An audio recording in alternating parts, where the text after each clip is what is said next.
right, so cool. So, welcome back to the Sustainable Agriculture Workshop hosted by Andrew College. And today we have Omar Rodriguez from ATRA Sustainable Agriculture, a very big organization in sustainable agriculture. And we're very honored to have Omar here to spend a little time with us this afternoon to talk about sustainable ag. So, Omar, welcome. Thank you for joining us today. Yeah, thanks, Adam. Thanks for having me. Oh, that's no problem. One of my questions, the first thing I'll ask is, Omar, is could you give us a little background information about yourself? You know, I know you did a lot of work in sustainable ag, especially with farmers markets. If you could give us a little background on that. Yeah, of course. Yeah. So my name's Omar Rodriguez. I work for the National Center for Appropriate Technology as a sustainable agriculture specialist. Yeah, and I guess obviously I studied agriculture in college, sustainable development, that sort of thing. Went off to South America to work with small scale farmers in various capacities, small business development, things like that. Came back to the US, worked on a farm, managed some farmers markets here in the Bay Area in California. So in all, I managed about 5 farmers markets. It was a great learning experience, working with a lot of farmers, a lot of different production practices, and, just helping with marketing and that sort of thing. Okay, cool. Farmers markets is a very essential component of the whole agriculture system. Yeah, that's kind of developed here in Cutwood. That's pretty cool, man. That's really cool. So, are you involved in any research projects or anything like that currently? Because I know you did a couple of research projects before.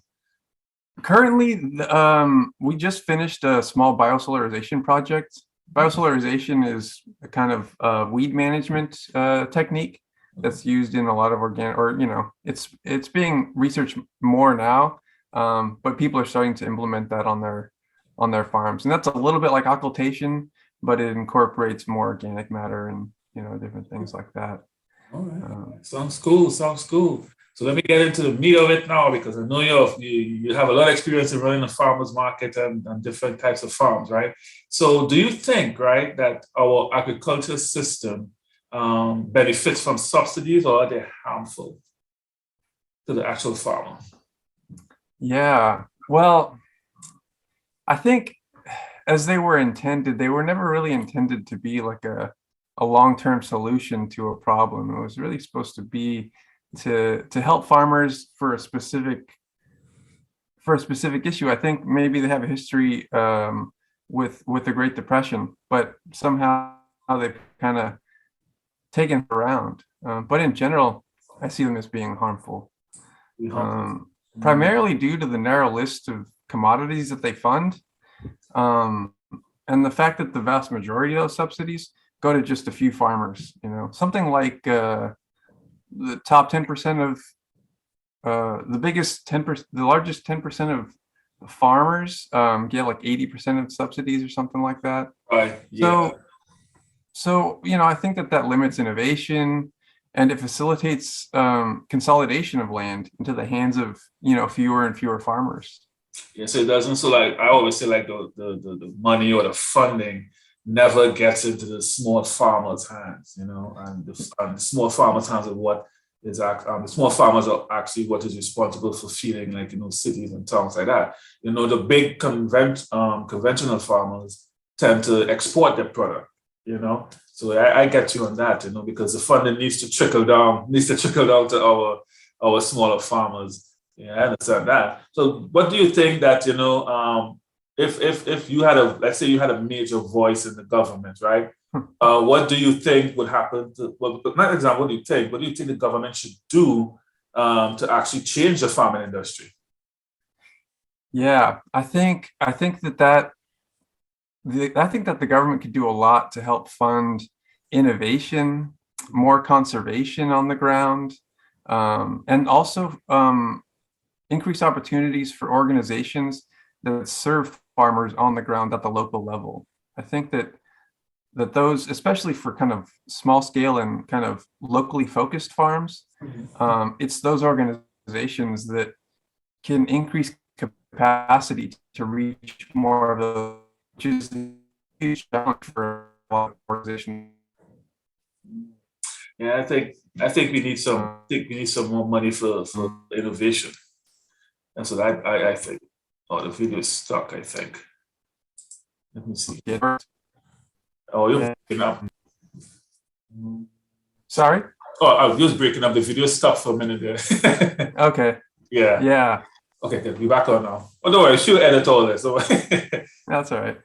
so what I was saying is that, yeah, I mean, if anybody's watching from the USD, I hope they are, right? Um, we need to get more money and more funding to promote innovation, as you said, to do a little more research with respect to sustainable ag. I think more money should be driven into more extension projects because we need to support the farmers, as you correctly said. Now I'm not knocking research done by the big molecular biologists and agronomists and stuff like that. I'm just thinking that most of the research projects should be more producer driven to help solve farmer problems. So that's why, I mean, that's just my opinion. And I'm glad we agree on that. Mhm. So I know you have, like I said before, you have a lot of experience in managing farmers markets. So how do you see farmer markets playing a role in the adoption of sustainable agriculture practices? Well, I think they're a great way, especially for beginning farmers, to like dip their toes in marketing. It exposes farmers to a whole slew of opportunities, given that it's in line with their values and their disposition even. Um, and in the end, for a lot of farmers markets can be a great addition to their marketing mix. Yeah. Yeah, so that's what I'm thinking because farmers market, I mean, we need a place to sell, right? You know, I mean, and speaking of community, also, it's a way of building community. It's a way of interfacing with the customer directly. It's an opportunity to educate the customer. right, Um, right. yeah. Because we have like at Andrew College, we have that's what I was telling you earlier about harvesting lettuce. It was actually harvesting from our community garden. So we have a massive community garden, with about 22 grown boxes out there, and we actually grow in all of the boxes so that we're in a small town in Georgia. So our philosophy is, if you want free vegetables, just walk across to the garden and simply pick it. Mhm. Recently we are actually trying to develop a farmers market. And that takes a lot of work. I'm sure you know that to put together and to advertise and to manage. So yeah, so that puts a lot of work. So how do you feel about the local, like you guys in California? You guys have a lot of agriculture in California. So how do you feel about the local organic or the local food movement? Very positive. Well, I'm all for local foods. I see a focus on local foods as being extremely important to not just the food system, but to kind of reintegrating the farmer into the broader community. Because I think with the consolidation of farms and farmland, what is it? Most of our food comes from 3% of the farmers out there. But I think that kind of shifting that focus to your farmer, who is also your neighbor, is a way of really narrowing that gap and supporting those farmers. Well, so you're involved in a lot of extension, right? So Yeah, we do. We do. Sorry. so you guys involved in a lot of extension work, like going out there meeting farmers and stuff like that. So yeah, that's really good. I mean, we need more organizations. We need more people like us to go out there and do that. But local food is actually the best type of food, right? No pesticides, no herbicides and things like that.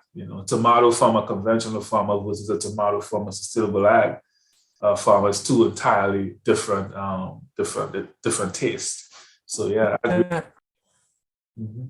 So let me ask you this: in terms of how can food production systems that reduce dependence on externally driven nitrogen, we use nitrogen, phosphorus, and potassium mainly to fertilize plants, especially in the conventional farming systems. How can the food production systems that could actually reduce that in sustainable ag. You know, maybe like, for example, like let's say the system of permaculture, to say. Yeah, well, I wonder if I could touch on that organic system idea, and I think Oh, there's a yeah. lot of misconceptions when it comes to organic farming. You know, organic farmers can apply pesticides, and you know, there's a whole spectrum Sure. of farmers who use that management system, who choose to be organic.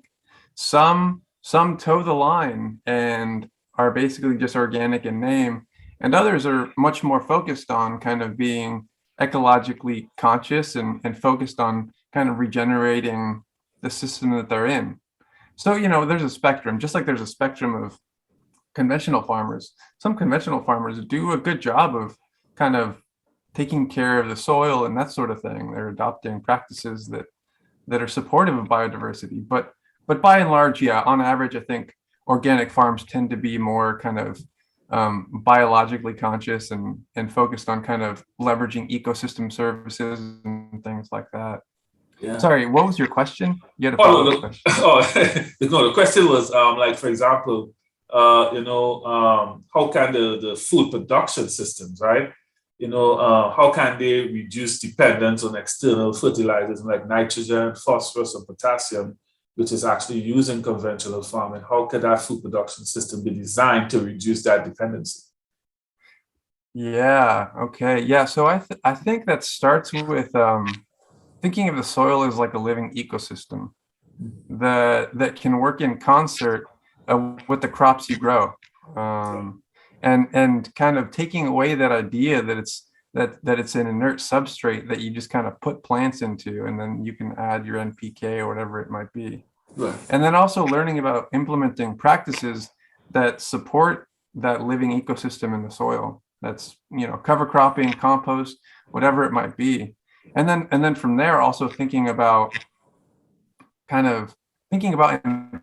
planning our farming in a way that works with the local ecosystem, the local context. So that means like selecting species that are better adapted to the local ecosystem. Right. And also thinking about our water resources. How are we using water? Are they is it a struggle to access water like it is out here in the West? And just kind of being conscious of the particular effects that each system has on the broader ecosystem. Well, I'm glad you mentioned water. So I mean, I know California has a lot of fires most recently, right? So how do you guys actually deal with how the fires affecting agriculture, and how do you guys actually deal with the drought situation? Yeah, those are two big challenges. And with the fires lately, that's been a big challenge to some farmers. You know, in particular, you know, certain grape farmers lost a lot of their crop just because of the ash that was left on the vine, left on the clusters that ruined the harvest. But drought has been a perennial issue. I mean, the last 4 years have been a huge struggle. You know, some farmers are going to struggle to make it through, you know, with allocations of water being reduced to zero in some cases. Right. They're left kind of just hoping and praying. You know, hopefully they have crop insurance. Hopefully, you know, there's things out there that can help, but with things like crop insurance that you know, you have to be ahead of the curve. You have to be kind of yeah, we have especially money is in place, so you definitely need to ensure your situation, which is interesting. Yeah, wow, crop insurance. I need to look up that kind of. I used to read about it a little bit. Like for example, us here in the south, we have little drought issues. There's not really major, but in the summertime we get a ton of rainfall. Yeah. We have like soil erosion issues. So we actually try to counteract that out here in the south. Yeah. Things like you harvest your crops. You leave the residue on the surface to protect the surface. Some of the farmers I've seen, some of the farms I've been to last week, they actually plant a cover crop. Some cover it up with a mulch of plastic. Depending on the size of your plot. Now these farms are not like really big farms. These farms are like probably 1 or 2 acres. Divided up into plots and stuff like that. So that's what we tend to do out here. So that's pretty interesting. Yeah, Oh, guys, sorry. no, go ahead. Yeah, no, rain can, yeah, it can cause a lot of erosion. If you think about it, each little raindrop doesn't seem like much, but when it hits the soil, if it hits it directly, it's like a little explosion. You multiply that by 1,000,000 and there goes your topsoil. Yeah, and topsoil is really, really, really essential.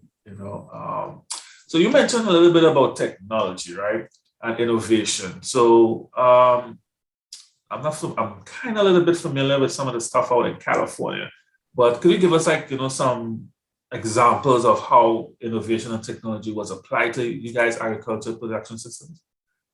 Um, I guess what we try to focus is on kind of scale appropriate technologies, kind of exposing farmers to what's available. And Right. maybe a farmer thinks that they need a huge tractor, but in reality, maybe they would only use that. Maybe they would only require the horsepower that tractor offers once a year. So maybe they're better off renting that. That's just an example. But there's plenty of like new and innovative technologies that have come about in recent years that are kind of built for the small farm, built for farms that, like market gardens, for example, that operate on 30-inch beds and just Right. standardized equipment that help with bed prep and planting and harvest and all that stuff. Yeah. So do you guys use like a big thing in Cali is drones, Uh-huh. drone technology. Do you guys use some of that, or you guys use that in the bigger farms? That's the bigger farms typically, and we work with some larger orchardists and things like that, but of the farms that we've worked with directly, only a handful that I know of No. are using drones. I know it's a emerging technology and it's becoming Yes. very popular for kind of sensing and data to like spreading chemicals and things like that. Yeah, Right. a lot of applications. That's good. That's good. My last question to you, Omar, is I always ask this, right? You as a young professional in sustainable ag, what would you tell a student or somebody that wants to go into a career in sustainable agriculture or any agriculture field or even extension? What advice would you give them? Yeah, I think that may be two different things, right? So if I'm talking to a farmer, Right. I would say that generally speaking, a farm fails not for lack of kind of production knowledge or anything like that. It's usually kind of management decisions and business decisions that cause those sorts of failures. So, one, create a business plan. Think about your farm as a business, and think of profit. Think of profit as a way to pay a fair wage to your workers, as a way to cover your costs, and as a way to pay yourself a fair salary. And then also bringing that back to the ecological side of things. Right. I think that regenerative agriculture has a nice tenet of thinking of kind of the farm as, boiling it down to like a triple bottom line, where you put kind of ecological regeneration, economics, and the society around you on equal footing. So you hold yourself responsible to those three pillars. Yeah. No, I would say no. And I agree with you with that. And one other thing I would add to that is know the cost of your inputs. yeah, knowing cost is huge. A lot of farmers don't do that. They go buy the fertilizers, they go buy the machine, but they don't consider the inputs and how much it costs. Because they could do all of that, and then when they make money, you have to minus the cost from that to know exactly what profit you made. So many small farmers don't tend to do that, and that's a problem. I think small farmers, us as experts, need to address with the small farmers. And you're right. Have a business plan. Don't just jump into farming because you feel like doing it and then quit after 3 months. Have a solidified business plan. And also have a backup plan. Just Yeah. in case, something falls through, you have a backup plan. Yeah, yeah. Teach here at Andrew College, especially in the course farm management. Our people would think the course farm management is knowing about soils and animals and stuff. Our farm management course is actually entirely business. It's about invoicing, management of finances, loans, even working with people, even working, employing somebody and stuff like that. So our course here is about that, which is pretty interesting. And you're right. Yeah. All right, Omar, thank you very much for spending this afternoon with us. It's greatly appreciated, and I hope a lot of farmers out there will definitely take your advice, because I know you're the man with farmer markets from what I've seen and the work you did. You're pretty much out there and know most of the stuff there with farmer markets. Thank you very much for spending this afternoon with us. Yeah, thanks for having me. It's been a pleasure. Oh, no problem.